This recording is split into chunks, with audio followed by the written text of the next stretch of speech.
Assalamualaikum warahmatullahi wabarakatuh. Ketemu lagi hari ini ya.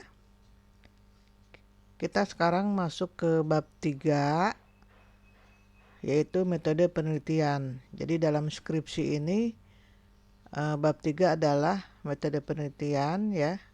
Ini juga terdiri dari 4 sub. Yang pertama adalah definisi operasional dan pengukuran variabel, kemudian metode pengambilan sampel, yang ketiga metode pengumpulan data dan analisis data ya. Jadi ini yang akan kita kerjain di bab 3. Namun sebelum kita masuk ke sub 1, definisi operasional dan pengukuran variabel, saya akan menjelaskan dulu apa itu yang namanya variabel dan skala.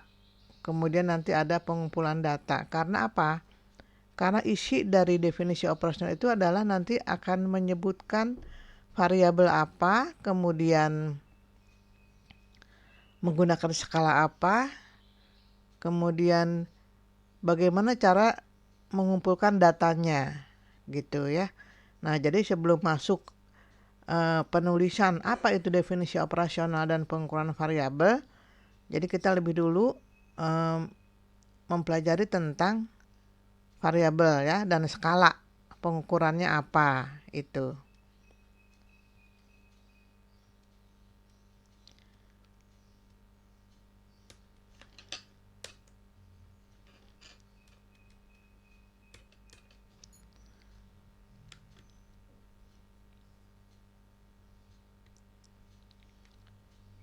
Jadi di sini yang dimaksud dengan variabel ya, apa sih? Nah, jadi atribut seseorang ya atau objek yang mempunyai variasi nilai gitu. Ya, antara orang satu dengan yang lainnya atau satu objek dan objek lainnya. Nah, jadi kalau orang itu punya atribut apa sih? Sikapnya ya, tinggi badan, tingkat pendidikan, loyalitas, kinerja, likuiditasnya apa ya untuk objek misalnya gitu kan, harga saham dan sebagainya gitu. Itu yang dinamakan variabel. Jadi kalau misalnya ada judul pengaruh misalnya supermarket A dengan terhadap minat beli seseorang. Nah, itu nggak bisa dijadikan variabel untuk supermarket tersebut. Karena apa? Karena bukan atribut yang diukur ya. Karena kalau supermarket A, supermarket B gitu, apanya yang diukur? Apanya itu nggak ada variasi gitu istilahnya kan.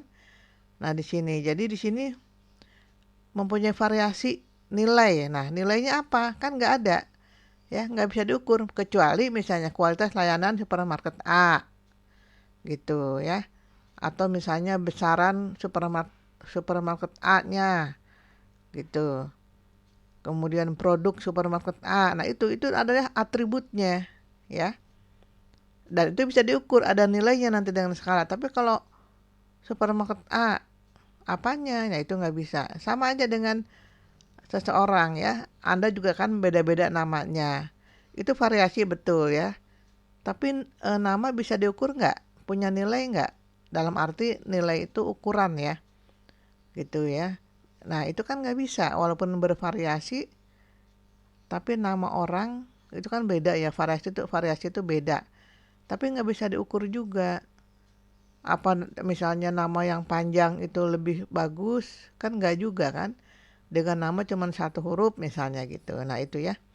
Jadi di sini Anda harus bisa membedakan apa itu variabel gitu loh ya.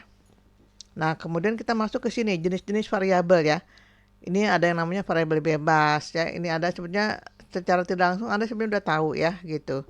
Karena Anda kan juga sudah bikin sudah membuat suatu kemarin itu kan ya dari bab 1, bab 2 gitu kan.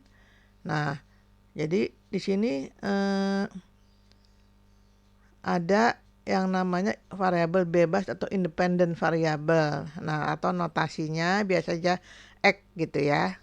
Nah, ini yang mempengaruhi, variabel yang mempengaruhi ya. Nih, jadi diukur atau dimanipulasi oleh peneliti untuk menentukan hubungan atau pengaruh terhadap gejala yang diobservasi. Gitu. Itu yang mempengaruhi lah. Nah, sebaliknya variabel terikat ini kan jadi memberikan respon gitu. Jadi ini istilahnya ya secara umum juga bisa dibilang bahwa variabel independen itu adalah variabel yang mempengaruhi atau variabel sebab, dan terikat itu adalah variabel yang dipengaruhi ya, atau variabel akibat. Nah, itu. Jadi juga biasanya notasinya kalau yang terikat ini Y ya, Y gitu loh. Artinya apa? Kalau yang namanya akibat berarti yang variabel independen itu terjadi lebih dulu ya. Prinsipnya gitu kan. Jadi harus lebih dulu tuh terjadinya. Anda ingatnya gitu ya. Variabel terikat akibat kan. Nah, sebab ini akibatnya ini. Nah, begitu ya. Intinya itu seperti itu intinya. Nah, kita lihat kalau misalnya ada hipotesis gitu kan. Nah, contohnya hubungan antara brand image dengan loyalitas konsumen gitu ya. Yang variabel bebasnya brand image, nah terikatnya loyalitas konsumen gitu ya. Nah, jadi artinya ini citra merek dulu kan yang bagus di sini kan akan berdampak terhadap loyalitas gitu. Jadi berbeda dengan brand image yang jelek misalnya kan, itu mungkin tidak ada loyalitas. Karena apa? Orang segan untuk membeli, artinya kan tidak pernah lagi beli. Nah, nggak akan ada loyal ya gitu. Jadi itu artinya apa? Lebih dulu terjadi ya citra merek. Kan nggak mungkin orang loyal dulu karena apa kan loyal, nah gitu. Jadi akibat itu. Oke ya, lanjut variabel moderat. Jadi di sini variabel bebas kedua yang disengaja dipilih oleh peneliti untuk menentukan apakah kehadirannya berpengaruh terhadap hubungan antara variabel bebas pertama dengan variabel terikat. Nah, ini merupakan variabel yang diukur, dimanipulasi oleh atau dipilih peneliti untuk mengetahui apakah variabel tersebut mengubah hubungan antara variabel bebas dan variabel terikat. Jadi setelah ada ditambah variabel, nanti misalnya ini berubah nggak sih gitu ya hubungannya, apa menjadi positif atau negatif atau jadi tinggi atau kecil gitu. Itu variabel moderat. Nih misalnya contohnya merek perguruan tinggi dengan minat kuliah. Nah kemudian peneliti memilih harga sebagai variabel moderat.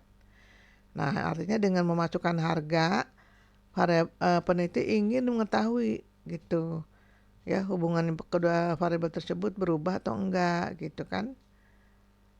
Gitu. Kalau tidak ada perubahan ya artinya variabel moderat ini tidak mempengaruhi hubungan ya kedua variabel yang diteliti. Itu ya. Keempat ada kontrol, variabel kontrol ya. Nah, ini variabel juga dipilih oleh peneliti untuk menetralisir ya pengaruhnya atau variabel yang mempengaruhi akan dihilangkan. Gitu ya. Contohnya nih, kontras warna baju berpengaruh terhadap keputusan membeli di kalangan wanita. Variabel bebasnya itu kontras, variabel terikatnya keputusan membeli ya gitu. Nah, variabel kontrolnya wanita, jenis kelamin gitu ya. Seperti itu.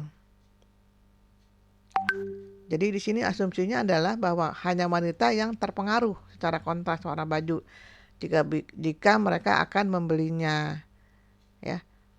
Atau mungkin juga bisa di kalangan wanita ada tambahan lagi misalnya dari gendernya gitu ya. Jadi pokoknya di sini ada satu variabel lagi ya di situ. Kalau di sini kan kontrol itu adalah wanita berupa gender jenis kelamin. Kemudian intervening variable ya, variabel perantara. Ini secara teoritis mempengaruhi hubungan, ya kan? Tetapi ini tidak dapat diukur, dimanipulasi.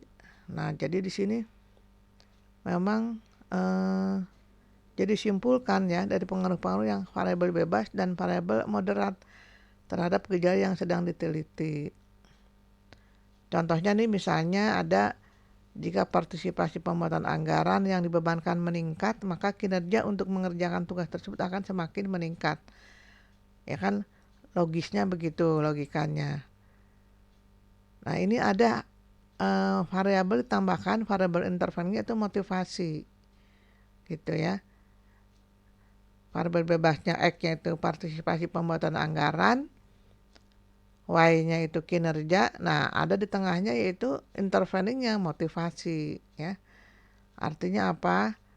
Orang bekerja, motivasi pembuatan anggarannya bagaimana gitu kan. Kalau misalnya tidak ada termotivasi ya mungkin kinerja juga mungkin akan rendah gitu ya. Ini contoh. Jadi ya banyak sekali memang kan penelitian-penelitian ada variabel perantara gitu ya. Misalnya kalau pemasaran ya pengaruh kualitas produk ya terhadap kepuasan konsumen. Nah, kepuasan ini menjadi intervening variabel Y-nya yaitu loyalitas. Ya, biasanya kan gitu ya. Kalau orang sudah puas terhadap suatu produk itu, maka loyalitas juga akan terjadi gitu. Nah, itu kepuasan itu tadi kepuasan konsumen menjadi suatu variabel intervening. Nah, itu juga bisa seperti itu. Nah, itu yang akan ditulis nanti ya di dalamnya itu di definisi operasional. Nah, selain itu juga di sini ada yang namanya desain skala gitu ya. Nah, ini untuk mengukur karena kan di pemasaran itu yang seringkali saya bilang bahwa variabelnya itu ada variabel kualitatif. Variabel yang tidak dapat diukur kalau tidak ada skalanya gitu ya. Jadi skala ini untuk pengukuran, artinya variabel kualitatif dikuantitatifkan bagaimana menjadi suatu ukuran. Nah, di sini ada empat skala ya. Yang pertama itu adalah skala nominal, kemudian yang kedua skala ordinal, yang ketiga interval, dan keempat skala rasio. Ini biasanya disingkat NOIR ya. Nominal, ordinal, interval, dan rasio.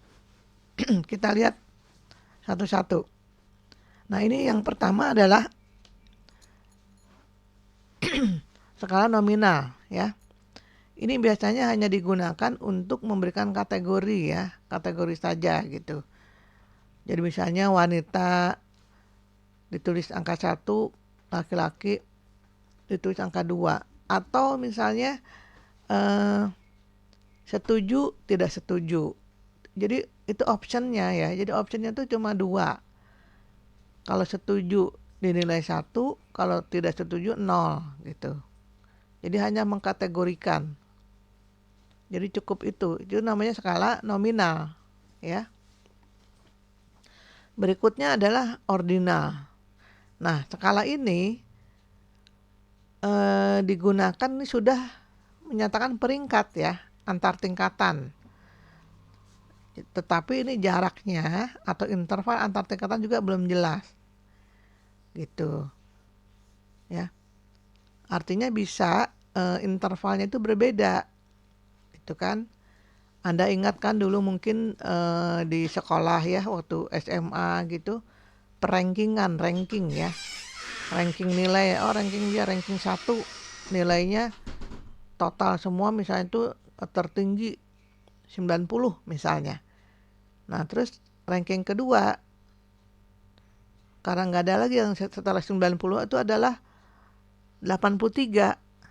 Nah, kan bedanya 7 kan. Ranking ketiga 70 gitu. Jadi perbedaan angka itu tidak ada, tapi tetap bahwa yang nilai 90 itu adalah ranking pertama. Ya. Kedua itu nilainya 83, ranking kedua. Yang ketiga, ranking ketiga 70. Karena nggak ada lagi memang tertinggi itu ketiga ya 70. Walaupun antar perbedaan nilainya nggak sama. Yang satu nilainya 7, yang satu nilainya berapa 13 gitu loh. Jadi itu tidak ada perbedaan tingkatan ya, belum ada di sini. Itu namanya skala ordinal. Nah, ini contoh ya. Cara ngambil datanya gitu ya. Nih, berilah peringkat supermarket berdasarkan kualitas layanannya ya. Jadi di sini ada 7 ya. Ada 6 supermarket gitu ya. Coba Anda peringkat gitu. Oh, ternyata mungkin setiap orang kan berbeda ya gitu. Perasaan mereka, oh yang ini Rita 1 ini ranking pertama gitu. Ini nama tokonya Rita 1. Terus menurut siapa Sri Ratu kedua. Gitu seterusnya ya. Jadi menurut si A, taruh deh kita si A nih. Si A menurut si A Rita 1 ranking pertama, Sri Ratu kedua, Moro ketiga, kemudian Rita 2 4, yang kelima itu Matahari, dan keenam ada super ekonomi gitu. Jadi nilai terjelek itu dari super ekonomi karena rankingnya dibilang cuma ranking ke-6 kualitas layanannya. Nah itu ya, itu cara ngambil datanya, pengumpulan datanya gitu loh. Ordinal ya. Berikutnya adalah interval. Nah, ini adalah skala yang sudah memiliki jarak gitu ya. Gitu. Jadi di sini belum memiliki nilai nolnya, mutlaknya belum ada di sini ya. Jarak atau interval. Nah, ini seringkali memang nanti pengukuran di kuesioner sering menggunakan skala interval gitu ya. Nah, ini lihat contohnya di skala termometer ya pada jam gitu. Ya kan, kalau jam kan jam 1, jam 2, nah itu kan jaraknya 1 udah ada jarak, dia sama gitu. Begitu di termometer ya. Berikutnya ada rasio. Nah, ini semuanya ada di sini. Udah dia mengukur juga peringkat ya. Jaraknya ada gitu kan. Kemudian juga memiliki nilai yang mutlak juga. Nih, misalnya pendapatan hasil. Jadi di sini kayak perbandingan ya gitu. Pendapatan 10 juta, 20 juta, kelipatan 10 ini. Itu skala rasio. Jadi semuanya sudah lengkap. Gitu. Di sini ada rekapitulasinya ini ya. Jadi tipe pengukuran tuh ada yang nominal, kategori iya cuma kategori aja kalau nominal ya. Peringkatnya belum ada, jarak juga enggak, perbandingan tidak ada. Ordinal kategori iya, dia peringkat iya karena tadi kan memperingkat. Jarak juga belum ada. Tadi kan ya contohnya yang saya bilang di nilai di kelas ranking 1 2 3 kan itu nilainya jarak itu enggak sama gitu. Perbandingan juga belum. Yang interval ini sudah ada 3 ya. Kategori mengkategorikan, memperingkat juga, ada jaraknya sama gitu. Perbandingan juga itu juga belum. Nah, yang lengkap itu ada rasio ya. Jadi skala rasio ini ada kategori, peringkat, jarak, perbandingan ya itu semuanya. Jadi yang lengkap tuh itu. Ini adalah tentang skala ya gitu. Skala Noir, disebutnya Noir ya itu. Nah, nanti yang lebih ini lagi ada. Nah, ini pengukuran ini namanya ya sebetulnya. Itu skala Likert. Nah, di sini mengukur sikap, pendapat ya, persepsi seseorang tentang fenomena sosial. Nah, ini sering digunakan nih, paling sering ini ya di pemasaran gitu. Jadi ini skalanya nih dikategorikan skala interval ya. Nah, karena kan ini pendapat biasanya ada 5 kategori ya gitu. Ada paling tinggi nilai itu 5, 4 ya. Contohnya nih, sangat setuju skor 5, setuju 4. Kemudian tidak ada pendapat atau biasanya di tengah-tengah itu ragu-ragu atau apa, gitu. Itu 3. Kemudian tidak setuju itu skornya 2, sangat tidak setuju skornya 1. Nah, ini. Jadi untuk penskoran ini ya atau option ini bisa apapun ya, terserah. Tapi yang penting Anda sama. Jadi dalam misalnya satu variabel gitu kan, ya optionnya itu bisa sangat setuju, setuju, tidak ada pendapat, tidak setuju, sangat tidak setuju, itu 5. Tapi juga kalau Anda mengukur frekuensi ya, itu bisa beda juga optionnya gitu ya. Contohnya misalnya selalu itu nilainya 5, sering itu 4, kemudian kadang-kadang itu 3. Terus yang kedua nilai 2 itu hampir tidak pernah. Terus tidak pernah 1. Nah, itu ya. Jadi itu untuk mengukur frekuensi ya. Karena memang dalam membuat suatu butir kuesioner itu bagaimana si responden agar dia enak menjawab, menulis gitu loh ya. Jadi memang harus betul-betul dibuat option yang memang semenarik mungkin, memang sesuai gitu ya. Jadi apapun yang penting optionnya semuanya 5 gitu. Jadi mau kata-kata apa terserah ya. Seperti itu. Memang nggak mudah ya dalam pembuatan nanti butir. Nanti kita itu ada lagi materinya ya. Oke. Nah, kemudian ada yang namanya skala Goodman gitu ya. Ini memberikan respon yang tegas terdiri dari 2 alternatif aja. Nah, ini yang dimaksud dengan tadi skala nominal ya. Karena optionnya apa? Ya, tidak, baik, buruk, pernah, belum pernah, punya, tidak punya, itu loh. Jadi kalau misalnya jawab iya, nilainya 1, tidak 0 gitu ya. Atau misalnya baik itu 1, buruk itu 0. Nah, ini juga ya makanya sebetulnya Anda mau membuat suatu butir kuesioner nanti ya di definisi operation dijelaskan itu tergantung kepada peneliti. Anda kan sebagai asumsinya peneliti ya. Nanti kalau Anda buat skripsi itu gitu. Saya mau skala Goodman aja, saya bikin optionnya. Ya silahkan aja ya. Skala Goodman ini apa? Sebenarnya ada ketentuan yang tidak secara ini ya, secara nyata dibuat tuh kalau apa? Kalau misalnya mungkin respondennya tingkat pendidikannya itu masih belum tinggi ya. Artinya Anda mau ngasih ke responden anak-anak nih SMP nih gitu. Saya responnya anak-anak SMP misalnya. Ya udah, saya membuat suatu skala nominal. Jadi optionnya cuma ini aja, ya tidak gitu. Karena kan misalnya kalau option dengan skala Likert kan 5 option ya. Nah, mungkin agak susah ya. Sangat setuju, perbedaan sangat setuju dengan setuju. Nah, gitu. Iya kan? Karena kan misalnya Anda tadi respondennya